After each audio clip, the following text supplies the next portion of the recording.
katjungan takali. Mamtari sa kami yung taguam nutan huanikpak witaktor juno ami. Slinket ani agok. Yupiu nga ana ka akanahok ate ka David Blanchett Philadelphia kami yung ana ka akanak nunapityo kami yung hello everyone. Hi, my name is Kachunga Takale. I'm originally from Mamtarisok, which is Bethel, Alaska, and my mother is Aganak Marie Mead, and my from Nunapitchok, from a small village and that's near Bethel, and my father David Blanchett is from Philadelphia, Pennsylvania. I am Yupik and Black. I was raised, of course, by my mother and father. They instilled a lot of pride within me about both sides of my culture and my heritage.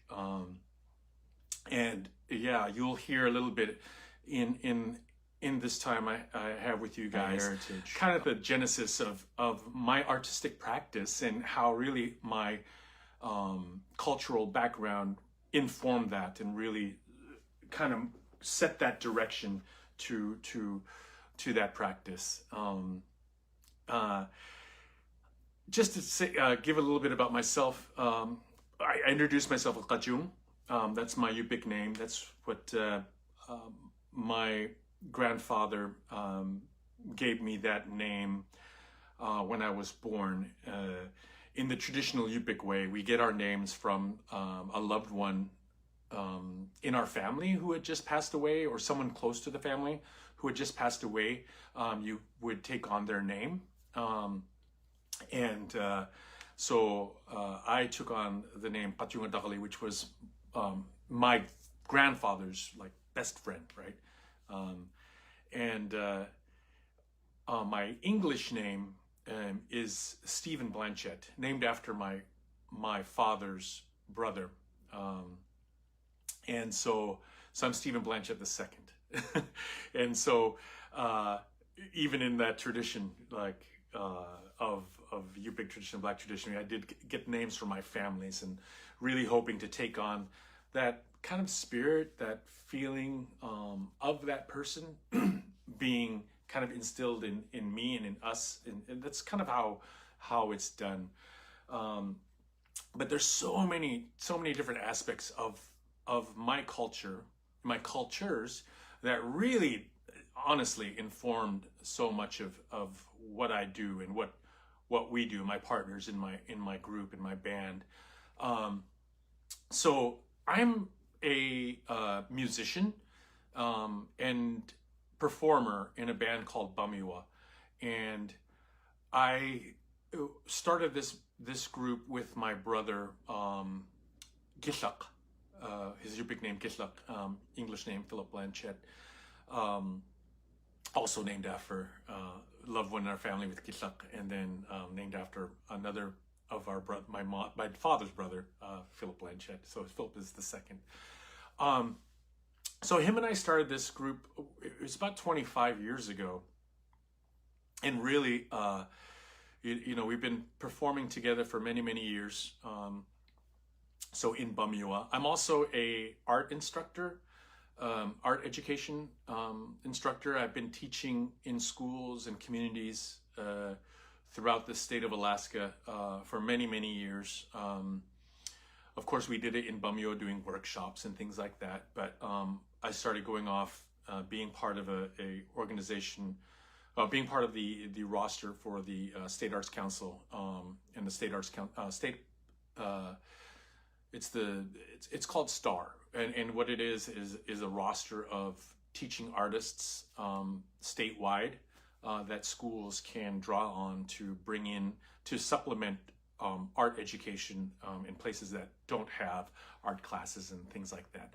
So I've been doing that many places. Awesome, and I'll tell a little bit about that, more about that a little later. I also am an art education director. So I work currently on top of my artistic practice. I do work for an organization, an arts organization called the Juneau Arts and Humanities Council, and I'm the art education director there. To me, working a job like this, working a career like this in the cultures is just another extension of what I do artistically and culturally. So I'm very, very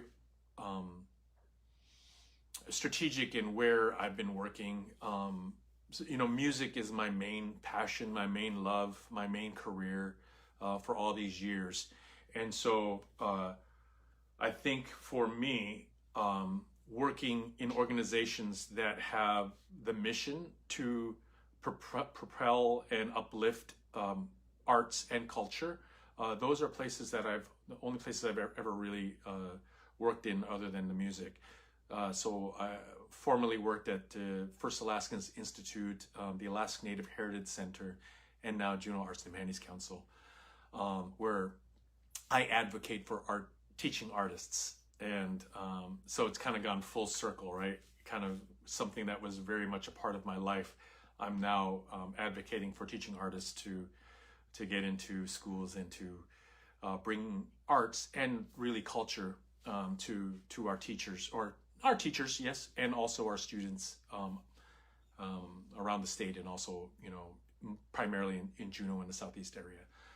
So I'm gonna speak a little bit about Yupik dancing. You know, there's like I said, being Yupik and Black really is the genesis of what started a a career in arts and in music. But it really started from, you know, just kind of being a student, being a youth, being a young person in a culture where storytelling and dance was very much storytelling was very much a part of my upbringing. Dance wasn't so much, because dancing in our area was something that was not done prevalently, right? It wasn't really something that was done because of the oppression by different organizations, you know, different from the church, from the state, from the schools, from all of that, right? Was really suppressing many parts and many aspects of the culture, of the Alaska Native cultures. So, but it was still elements of it that was still very much alive, right? And then storytelling was a huge part. That was one thing that was a big part of my upbringing. And so it was really awesome to be a child and a kid growing up on the banks of the Kuskokwim River, near Bethel, you know, on Bethel, and also near Bethel, you know. And so that was a huge part of my upbringing. These stories that we heard, you know, the stories of the big mouth baby, the hungry giant, how the crane got his blue eyes. I mean, all these different stories that we heard that very much shaped and molded us as children. I mean, imagine a place where everyone has a purpose in surviving and thriving in the environment that we were in. So like very much traditional or subsistence fishing and hunting was a huge part of our life, right? You know, Bethel is a kind of a bigger town, and we had some stores, but it's very, very expensive. And then in the villages, there's really no grocery stores, anything like that. The stores that are there is dried goods and things like that. So, you know, huge. I mean, 80% of our diet was going out hunting and fishing and gathering. So that was a massive part. So everyone had their role, even the children. So when we were kids, we were really left to our own devices because many of the adults were out teaching or out hunting and gathering, right, and doing these things. So a lot of the time, us kids were not with adult supervision, but we are always falling back on those stories that we were told, and those stories really kept us in check. I remember a instant when my cousins and I, we were at fish camp and we were out in the woods, and we started being kids, doing what we do as kids, and kind of misbehaving and doing that kind of stuff, right? And so we checked ourselves from a traditional story. We were reminded, hey, we have to be quiet. We have to behave, or else the big mouth baby will come and get us. And I remember this one particular time when we were out back in the woods right behind the fish camp, and we were just acting up, right? And then one of my cousins says, "What's that noise?" Because we heard a little noise, right? And we all kind of like got quiet and looked around, and we're like, oh, immediately fear was just running through our bodies, right? Just coursing through our bodies. And someone said, I can't remember, I think it was my cousin Nick, and he said, "Big mouth baby!" And we all just went running, and we ran back to the fish camp, but it was those little stories like that. We would behave because of them, because we truly believed that this big mouth baby was going to come and get us if we were not behaving. And like mindful, remember, we're kids. I want to say, from 7 years old, 6, 7 years old to 8, 9, 10. The oldest ones were maybe of us were probably 10 or 11 at this particular time. But we were, we really used these stories as a way to shape the way that we behaved, and it was awesome. And so a lot of the stories that we had not only did that, but they really they passed on history, right? They passed on so many things. The Yupik culture, the Yupik language was not a written language. It's not, it is now, but, and just to give you perspective, my mom and a cohort of folks, they were the first ones to create the first Yupik dictionary, the official first Yupik dictionary. That's my mom, right? And that just, before that, our ways were just really told orally, right? We were told these stories through our histories, through storytelling, and then a big part of it for many since time immemorial, through dance, right? And dance and song and movement. So those were ways of just solidifying these types of things. So when we had a language that was not written, these oral stories were a huge part of the perpetuation of our people and of our cultures and our all of that. So it's not far-fetched to understand that we really believed and had a very strong connection to not just the stories, but to so many elements of our culture. So we had traditional songs and dances which talked about the environment, right? We had songs about wind, we had songs about rains and waters and the land and the animals, sea animals, birds, all the different elements. And we had a very strong, we had and we still have a strong connection to these elements in the environment, because they provide for us. Just think of a place where you're so dependent on the environment for survival that respect for that environment is key, right? And so we had this huge respect for everything, and we put these things through music and dance as a way of reverence, right? We have a word called our way of making prayer, right? And which was also our way of making masks and things like that.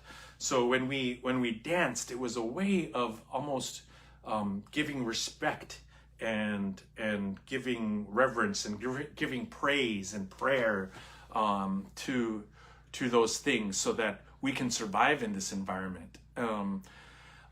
You know, there's songs.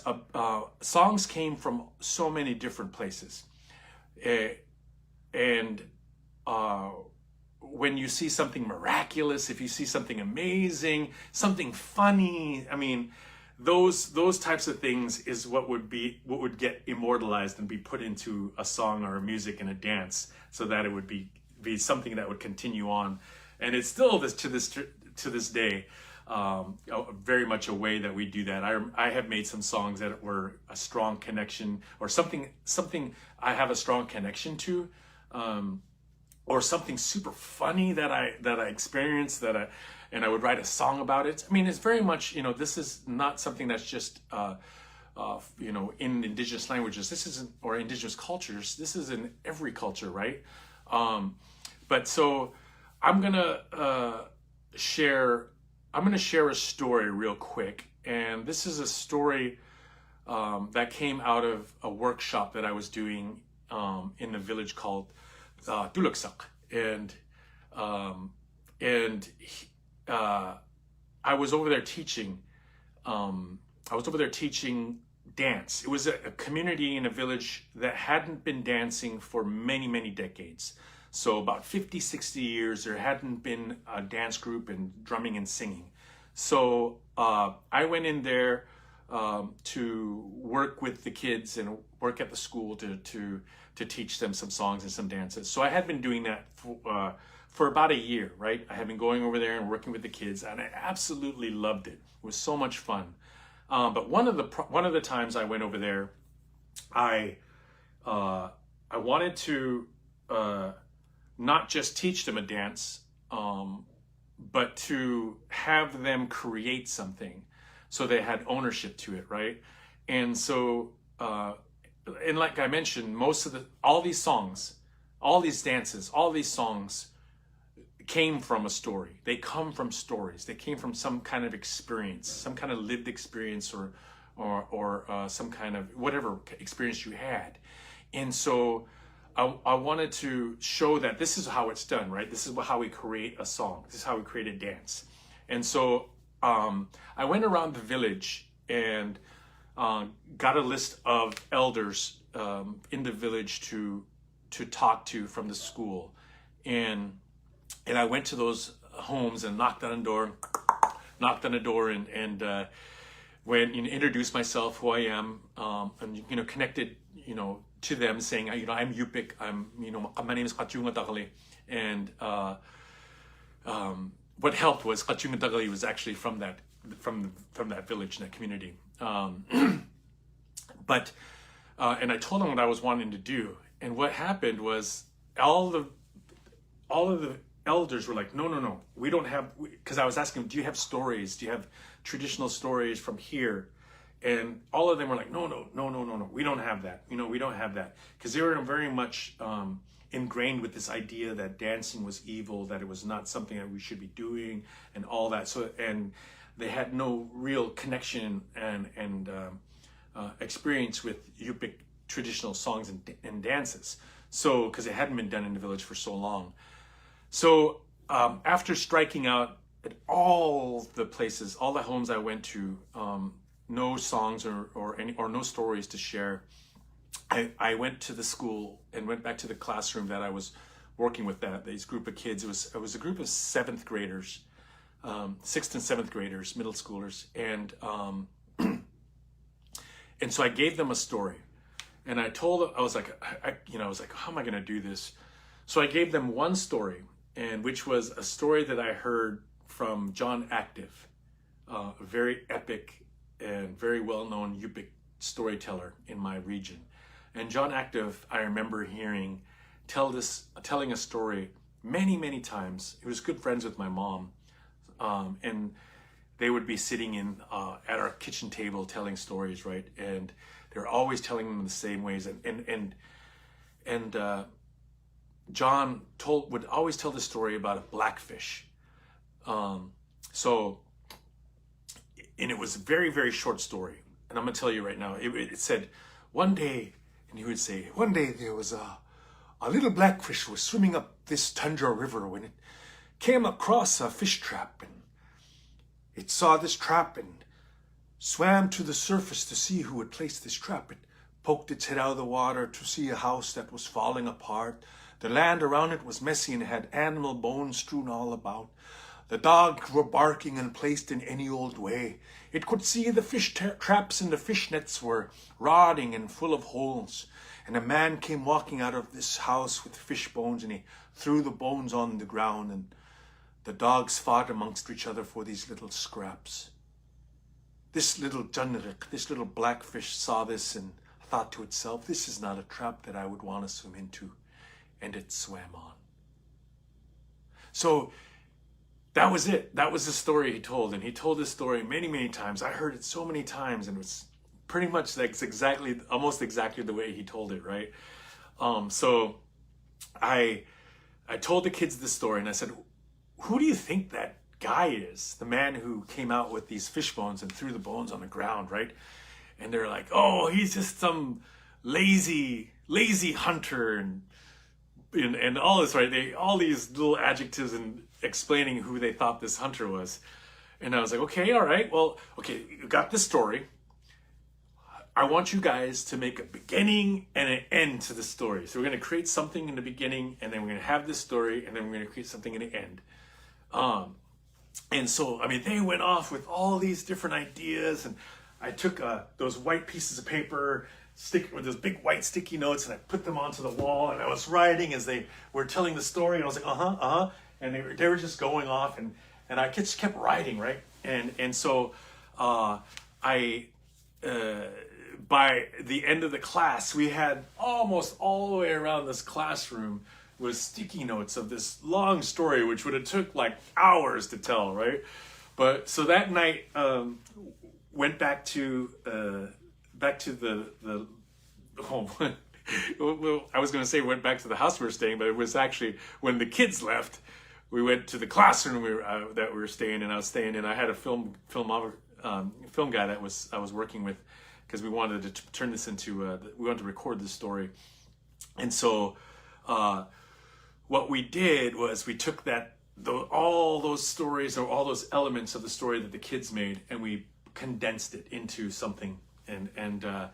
So this is the story that the kids made. And afterwards, I gave them, after they came up with the story and we talked about it, and I gave and showed them like the gist of like what they gave, right? This is the story you made. I mean, this was that original story from John Active, but you guys did this and you guys did that, right? You created like verses to this story, and that's how songs are made. And so I taught them. I gave them a melody, and we took the main elements of the story that they had created, and we put that to the melody, and that then became the song. And so after that, we created motions to that song, and then we had a story, which is where the song and dance would come from. We had the song, we had the drumming that went along with it, and then the movements. And so we had all the elements of creating a traditional Yupik dance.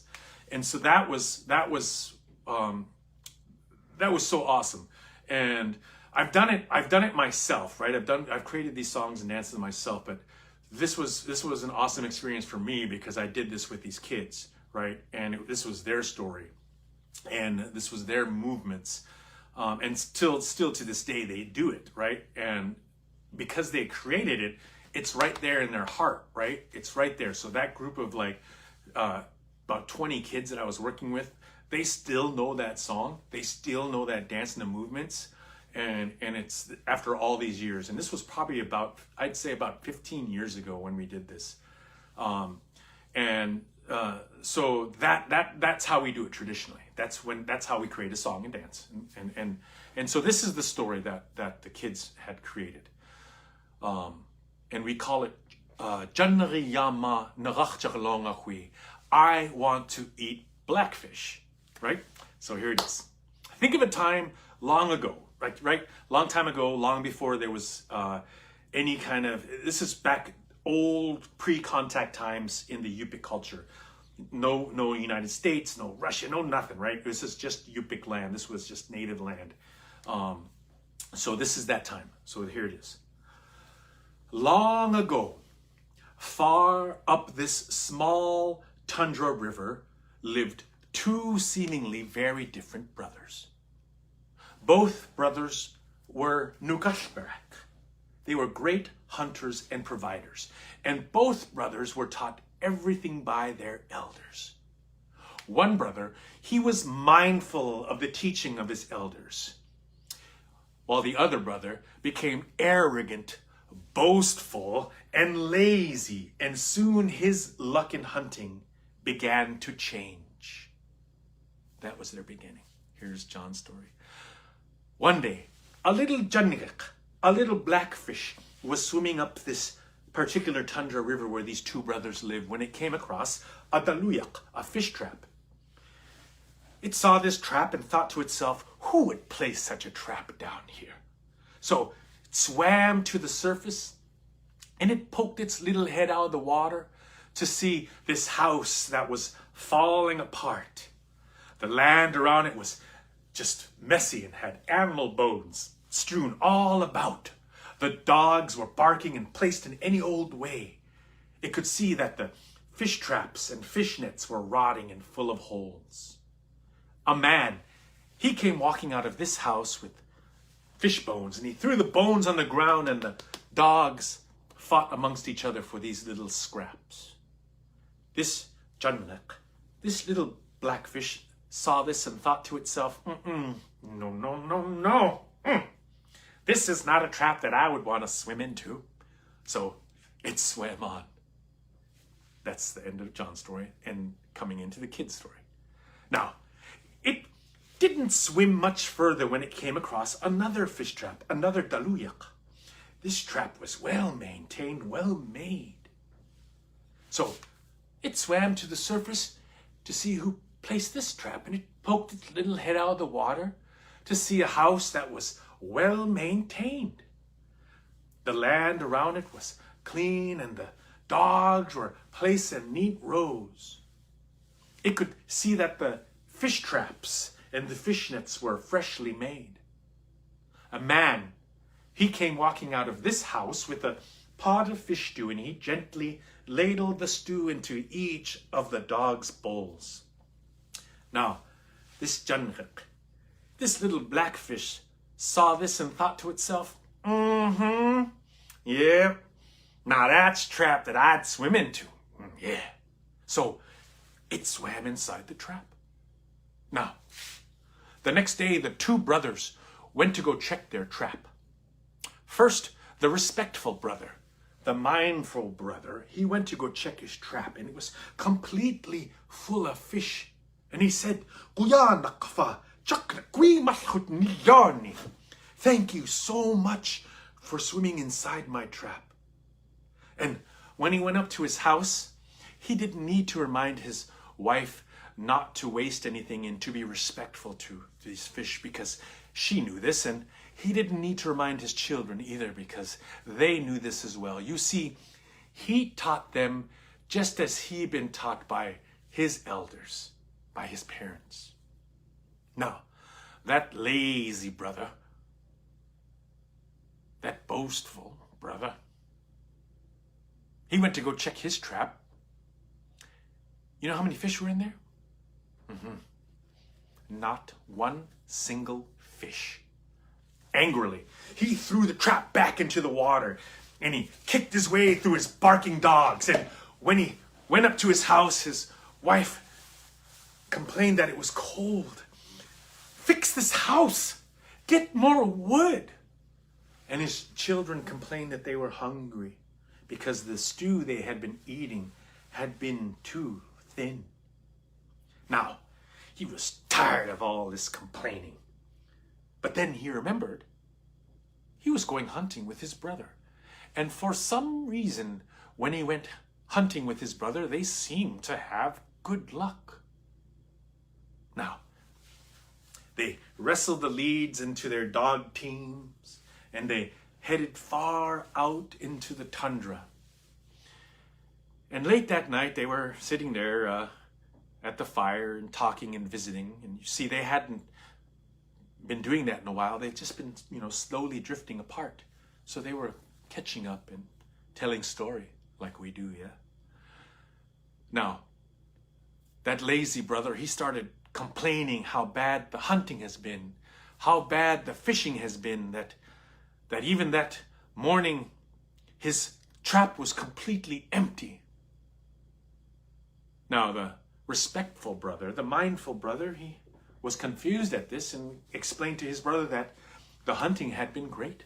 The fishing had, been amazing, and that even that morning his trap was completely full of fish.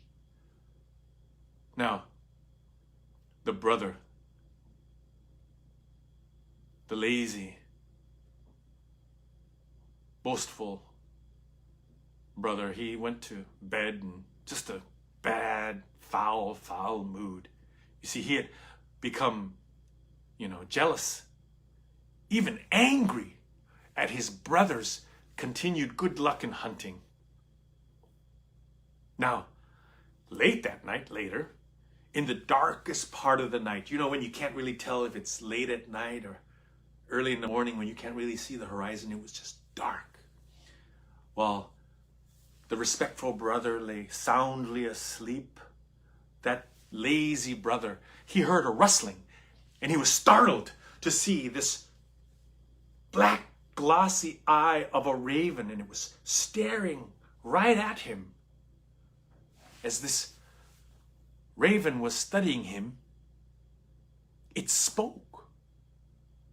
Now,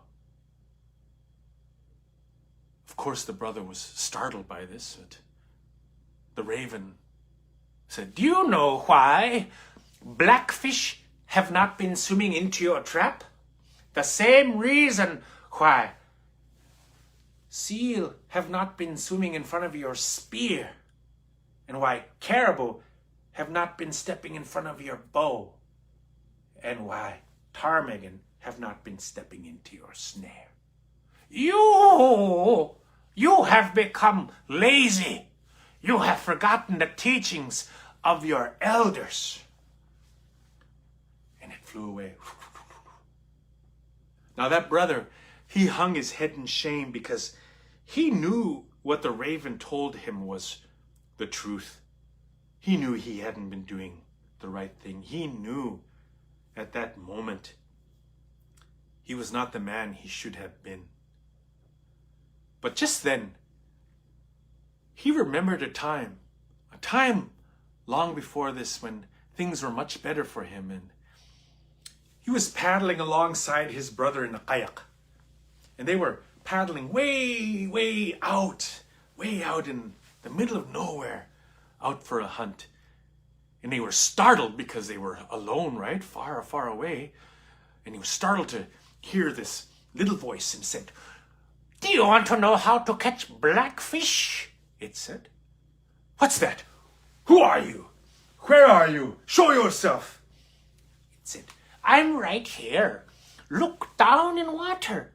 You'll see me." And right there, down in the water, was a little tiny blackfish, a little jangak.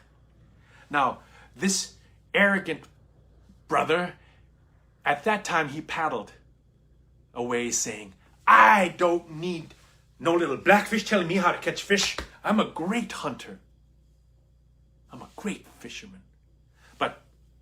But this time he bent down to listen, just as his brother did so many years ago. Oh, yeah. And it said, "Listen to your elders. They know how to do it. They have been surviving these ways for generations upon generations, being mindful of their teachings. Just then, that brother, he woke up. And he thought to himself, and he went over to his brother and woke his brother and said, I need to go home. There are so many things that I have to take care of before I go on my next hunt. And they did. And he took care of those things, right? This is where, when I'm teaching in a school or a class, I start asking the kids, what are the things he took care of? And their kids are like raising their hands. He took care of his dogs. He took care of his kids, his wife, and all that. I'm like, yeah, happy wife, happy life, all that. I start explaining, like, if you take care of your dogs, they'll always take care of you. And telling stories about, like, when hunters would fall off of their sled and the dogs, if you had really respectful dogs that you took care of, if you called back at them, if you were respectful to them, they would come turn around back at you and come get you. And in very, very cold times in the Arctic of Alaska, that's the difference between life and death, right? So those kind of things I would talk to, and they're like, he took care of his hunting tools and his kayak, he kept them clean. I was like, yes, it was respectful, because the animals know who has respect for them, and they will give themselves to the respectful hunter, right? This respectful person. So we would have these conversations and back and forth with the kids, and they would be telling all these things, and all these kids would all get a different message from the stories, right? And so, and I would explain to them, yes, yeah, he did. He took care of those things. And when he did, soon his luck in hunting began to change again. But this time, they changed back for the better. So that's the story that the kids made, these group of little 7th graders, from that short little story that I told them from John Bingayak. And this is really the genesis of our music, right? This is how a song, this is how a dance is created. So I'm now share the song that the kids made. Let me get my drum. The kids made this, basically the words and the elements from the story that they put together. So all I did was give them the melody. I gave them a melody and gave them the form of how Yupik songs are created. So the formation of Yupik songs is, there's a chorus, right? It's the main beginning. It's called Mungluni, right? And so this is the beginning. And this tells the main theme of the story that you're I'm talking about. And this particular song, we're talking about little blackfish, right? And respectful hunters will be the ones to get it. I'll quickly say the words and then translate them to you guys. And then the second verse, there's a verse called Abatlok Jukla, which means the verse in front. So that's the next part of a song and a dance. So that Abatlok Jukla further adds and tells the story of what's being told. And then it goes back to the chorus again, and we say Aguli, which means the middle. And so that's when we're calling out, we'll say Aguli, which means the middle. So it's like, that's where we go back to that main story, and that further tells, solidifies the story into you, right? And then you go to Abatlok Gingukla, which means the verse behind. So the second verse. So that adds another element to the story. It's not the main part, but it adds an element. And then it goes back to the chorus again. That's essentially the end of the song, right? That's the after the Abatlok Gingukla. But if you're really into the song, if you're really into the dance, often someone either in the dance group or dancing or in the audience who's listening to the story in traditional times would be in the gazgak, right? Our traditional sod homes. They would yell "Bammiwa, Bammiwa," which means encore, do it again, yeah. And so that's where these would happen. So the song that they came up with, it says, "Janriyama narachjar lo ngachwi, I want to eat blackfish. Gui mashok. Iloni. Gui chomi. It's swimming up this small tundra river. Nukashbak. The respectful hunter will be the one to catch the fish. In the first verse, it says, Daluyan murishkoraku nuklichiruten jali. If you take care of your fish trap, it will catch for you again and again. And then it goes back to the chorus, right? The chorus is sung, and then it's abasho kingukla. And in the second verse, it said, Bitjatun bisukuvit bizngaituten chaknuk. And basically what that's saying is, if you do things in any old way, if you're not mindful of the teaching of your elders, you're not going to catch much at all. And then it goes back to the chorus. The respectful hunter will be the one to catch again and again. So that's the translation of the song. That's the gist of the song. And this is a picture that they got from that story that they made and created into this work of art. So that's just how it's done. It's awesome. I love it. And every single Yupik song, that's how they're made. So this is the song.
We'll skip the Aguli, because that's just doing the chorus again.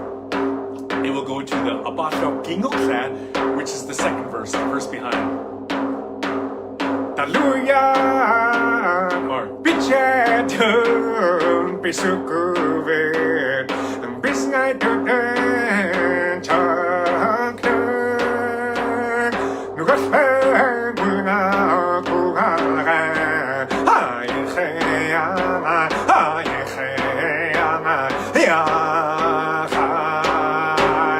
Chanheyama Lachayama Hui Grimashu Wichomi Nugasper Buna Kugalra Ayecheyama Ayecheyama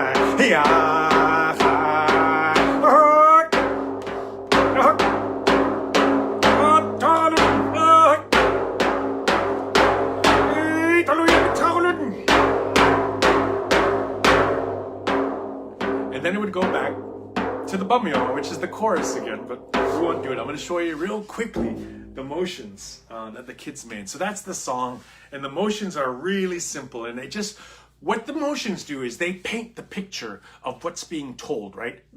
You're hearing the words. These are words that I'm saying in this song, and they're telling a story. So the motions are further imprinting the story, right?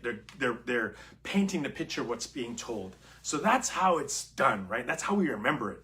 We sing it, we see it, we feel it by the motions, right? We're doing it. So that just reinforces this way, this traditional oral story way of passing down information and history.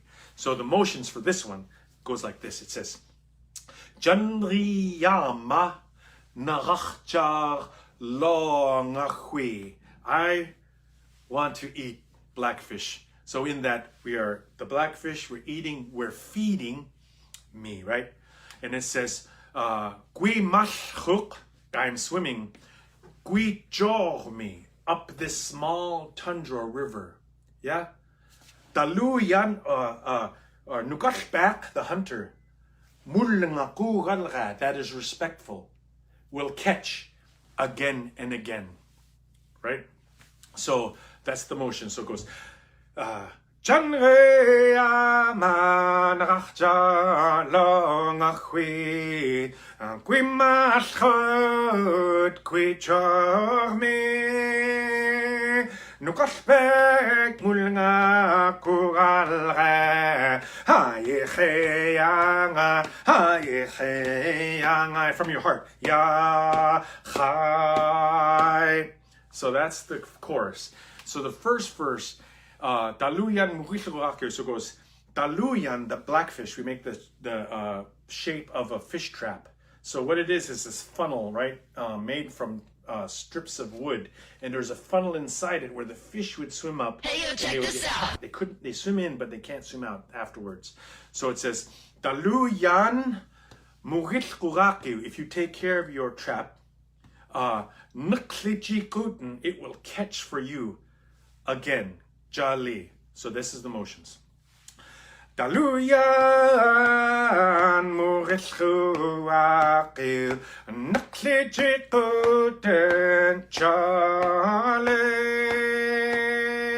nukashbek mulga kuralre hayecheyanga hiyachai. So that's the first verse. The second verse, it says, Bijatun, Bisukovet, Biznaituten, Jaknuk. So it says, basically the words is, if you do things in any old way, especially in the hunting, you won't get much at all. The respectful hunter will be the one. So it goes like this. Bijadun bisukovet, biznaituten jakna, nukashbek mulga kugalre, hayecheyanga iyachai. Again. Chanrea man rachjag long qui mascho qui chome nukashbek mulga kugalre hayecheyanga iyachai.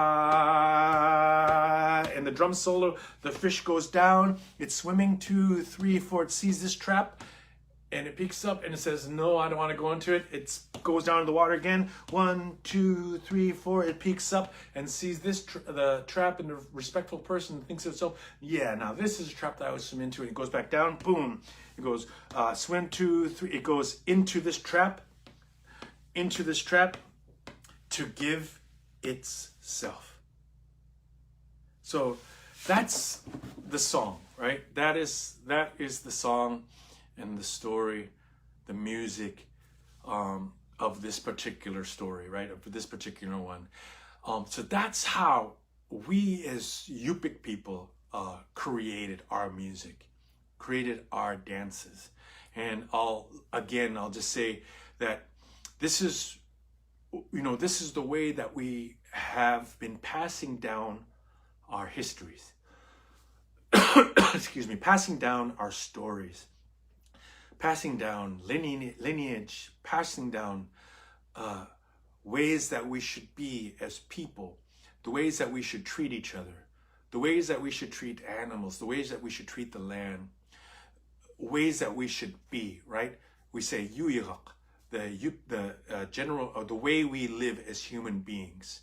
That is kind of the mantra. This is like the main moral of how we should be living as Yupik people. We say yuirak, the way we generally live as human beings. And so these stories and these dances were just one element of perpetuating and making sure that these stay intact.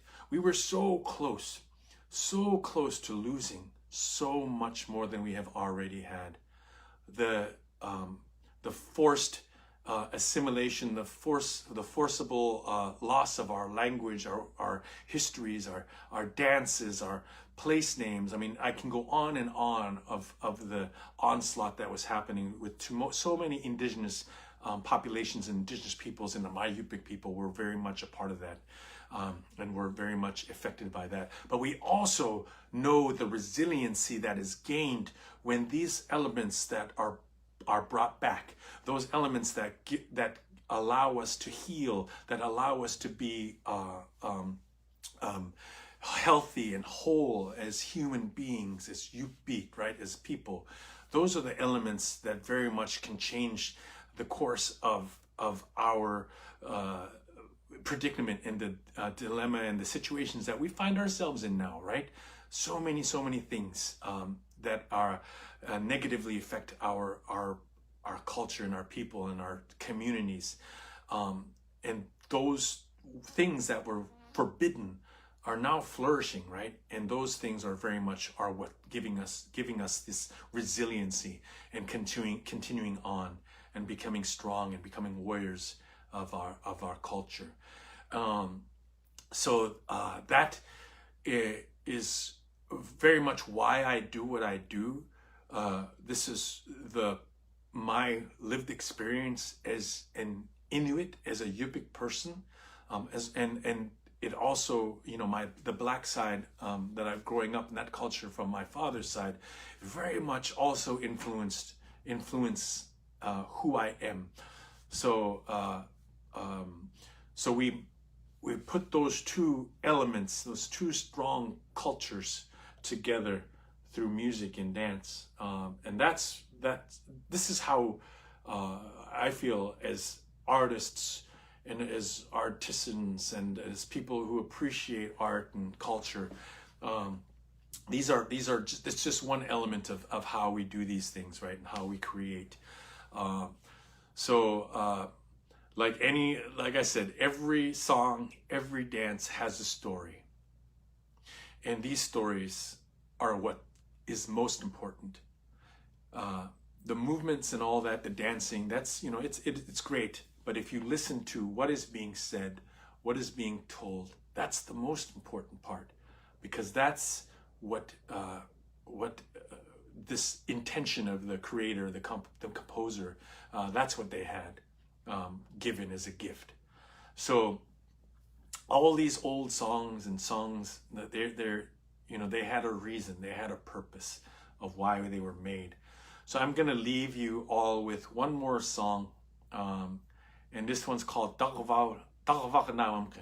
and it's the blessing song. It's a purification song, and I extend this blessing to you all, this purifying song, this healing song, especially in this time that we're in now, during this global pandemic. We're all in need of so much positivity and healing, and this is just one of those songs that we sing, that we do as a gift to many when we're doing that, right, when we're giving this, sharing our culture. So thank you so much to you all. Thank you for listening to this story and this session with me, a place from which Mew, yeah.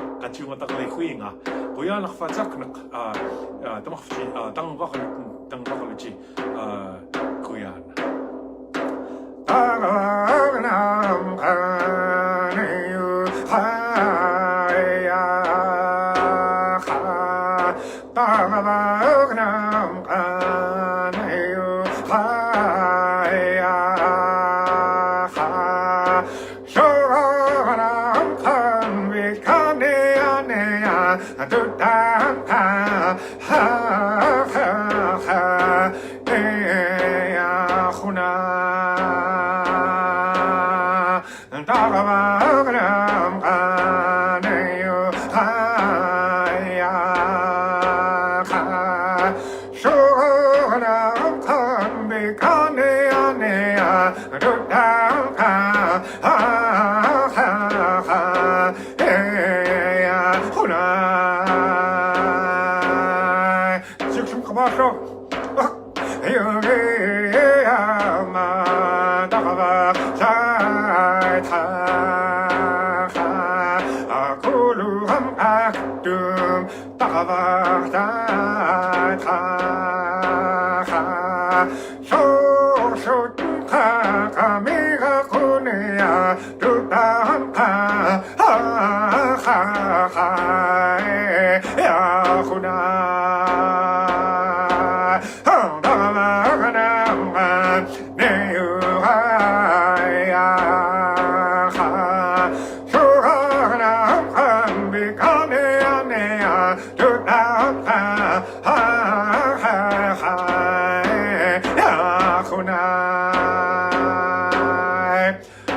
Give a flip.